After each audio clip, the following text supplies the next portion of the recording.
1, 2, 3, 4.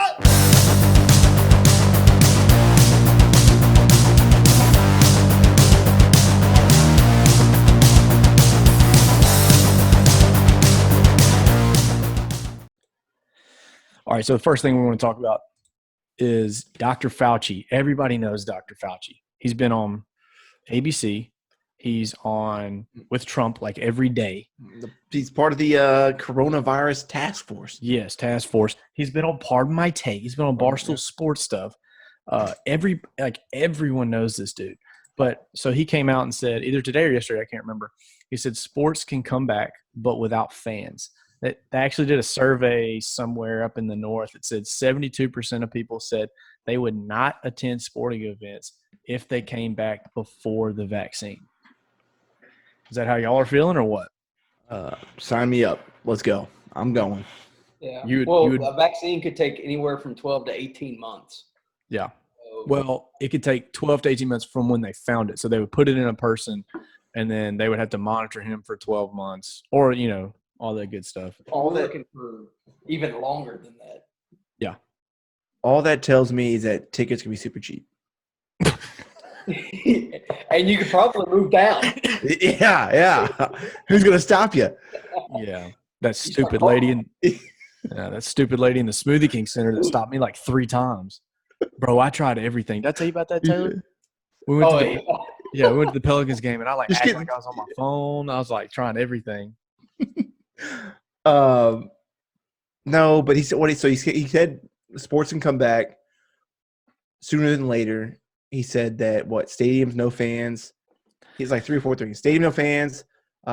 Players, you put players in hotels, isolate them in hotels. Yeah. They get tested every week, which I agree with. I mean, that's smart. Yeah. Which is what we talked about last week too. We talked about that. I think we did with Ben. We talked about how they said in Vegas they were going to have the NBA. Yeah, we talked about having a remote playoffs, which is smart. Do it. Give us something. But also the good part of me, the good guy that is cognizant of that there's other things in the world other than sports is shouldn't these tests be going to people that need them right then? Are we still in this big testing dilemma?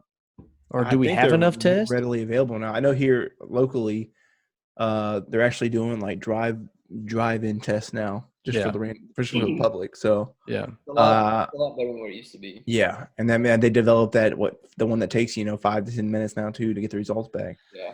Well, if that's the case, then do it. And you just test these guys I don't know, every other day. I have no idea, or every day. That, and then they're going to do the antibody testing, and so that's going to help too a lot. And I think even if you had major gatherings and you made it a requirement to have temperature checks, so right when they scan your deal, they take your temperature.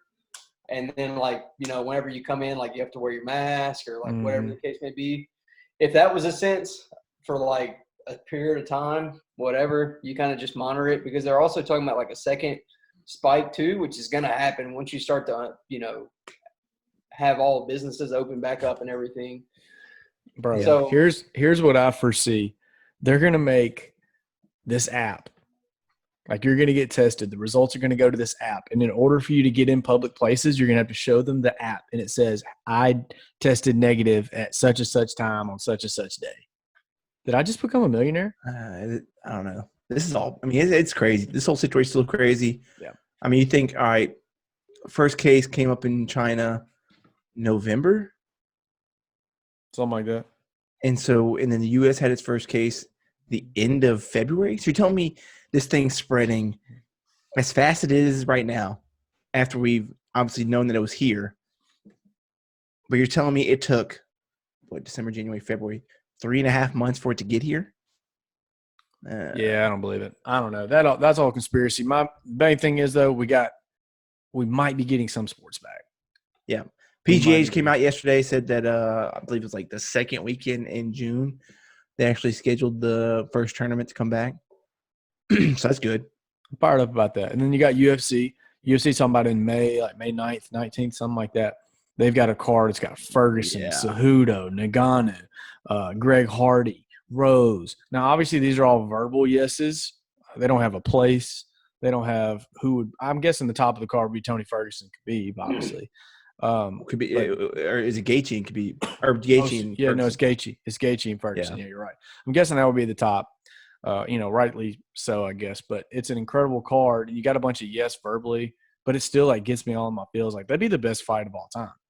Yeah, No, it's definitely the best card. It's definitely the best card that they have put together. I'm curious to see, like, are they gonna do this on Fight Island? Because that'd be cool. I hope from now on, Fight Island's just a thing. Yeah, that'd be Everyone's got to go to Fight Island. No more of this like having to wake up and watch fights at 8, 9 a.m., which is fun sometimes. No, yes, I do want those. See, I'm not about that. Those. I'd rather it always be. I'd rather it always. You wake be up at 6. You get breakfast ready. You pour you a mimosa. You got UFC on at 9 o'clock. Yeah. No, but you put a resort there. I mean, you can make it a thing. Like, yeah, Dana White, hire me. It's a vacation destination. Yes. Like people want to come get a tour. I just wonder, like, if they have it to where they just have the sports and not fans, how much that's going to actually affect the sport. Well, you need to build it for fans. No, if you build it, they will come. Yeah. But there's already like soccer teams off in like other countries that have no one that ever comes and watches their games, and they have fake people. Yeah, they have fake people in the stands. Yeah, they have like where Louisiana Tech used to have the sponsorships at Willis Knight and Piermont at the top of the Joe. Like it had a whole place mapped out where nobody could sit because it was a fat sponsorship sign. Well, people have those. They're like just fake, full of people. That's like the Mudbugs do. I know a few. That's exactly what the Mudbugs do. Yeah, exactly what the Mudbugs do. Yeah. So learn from the Mudbugs, learn from the Hirsch. There you go.